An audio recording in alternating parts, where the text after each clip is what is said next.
সম্মানিত ভিউয়ার্স, আপনারা কেমন আছেন? আশা করি সকলে ভালোই আছেন। আজকে আবার আর একটা নতুন ভিডিও নিয়ে হাজির হইলাম আপনাদের সামনে। বর্তমানে আমি সোনালী মুরগির বাচ্চা আপনার 1000 মুরগির বাচ্চা আনছি। তো বোর্ডিংটা কিভাবে বানাইলাম আর বোর্ডিংয়ে কিভাবে রাখতেছি সেটা দেখাবার চেষ্টা করবাম। এই দেখেন দুইটা বোর্ডিং বানাইছি, এনু আপনার কিছু রাখছি আর এনু কিছু রাখছি। এক বোর্ডিংয়ে 8টা হারে না। প্রথম দিন তো এই কারণে পেপার বিছে, পেপারের উপরে আপনার দিয়ে দিছি, এই দানাগুলো ছিটায় ছিটায় দিছি। এই দেখেন পানি ড্রিঙ্কার দিয়ে দিছি এখানে। ওখানে এখানে আমার 1000 মুরগির বাচ্চা আছে, আরো 500 আনমু এই রুমে, 500 বাদে আনমু।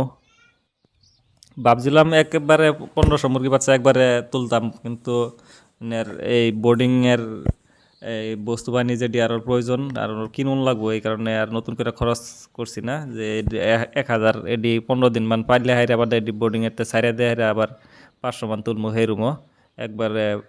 এই যে এই যে দেখতে পাচ্ছেন কাঠের বুসি বিষয়ে দিছি, মুরগির বলা আপনার অল্প বড় হবো, বোর্ডিং এতে বাই করবো, বাই করার বাদে এই যে এখানে সাইডে দিব।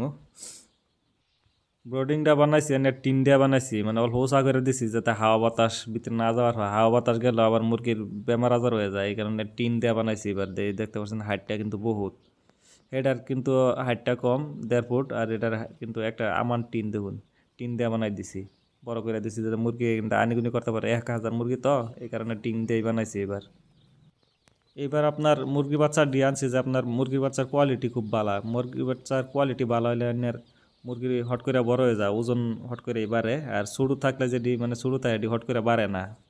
প্রিয় বন্ধুরা ভাইরা, ভিডিওটা ভালো লাগলে আমার চ্যানেলটা অবশ্যই সাবস্ক্রাইব করবেন, আর লাইক করবেন, আর কমেন্ট করবেন। ভিডিওটা কেমন লাগলো জানাবেন।